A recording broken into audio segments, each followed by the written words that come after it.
Okay mga ka-idol, pa-shoutout muna tayo ngayon sa mga ating mga followers o viewers.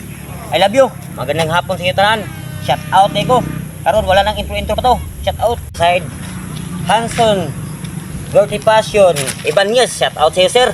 Ang pinakalagwapo na sa Riverside, Baganga Davao Oriental. Shoutout naman ka Ma'am Elsie Rumiso Badudaw. Shoutout sa iyo ma'am. Ang pinakagwapa diri sa Riverside lang hapon. Wailain si Elsie Rumiso Badudaw. Kani. Ang sunod, ang pinakagwapo na taga Baganga, Georgine Aligado. Shout out sa iyo, sir. I love you. Sunod, pa-shout out naman natin ang pinakagwapo na si Alfred Mindahaw. Shout out sa iyo, sir. I love you. Okay. Kani si Eric Chavez Giwan, ang pinakagwapo diri sa Baganga Davao Oriental. I love you sir, shout out sa iyo sir. Ani, ang pinakagwapo diri sa Settler, Ramji, ang pinakagwapo, shout out sa naman sa iyo sir. Almantalik, ang pinakagwapo diri na po sa Baganga Davao Oriental.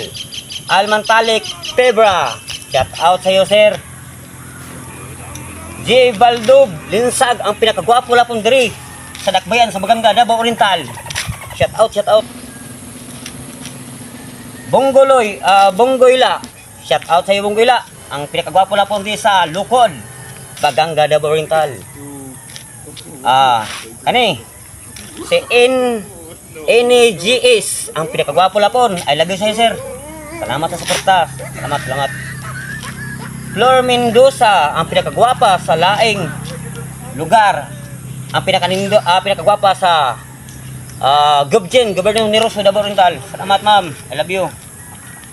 Angeline Tampos, ang pinakagwapa dira sa Cotabato. I love you ma'am. Isaya Noah, ang pinakagwapo diri sa Riverside Lapon, Santa Cruz. Ono yata ni. City Ena Sultan, ang pinakagwapo dira sa Talingkomot.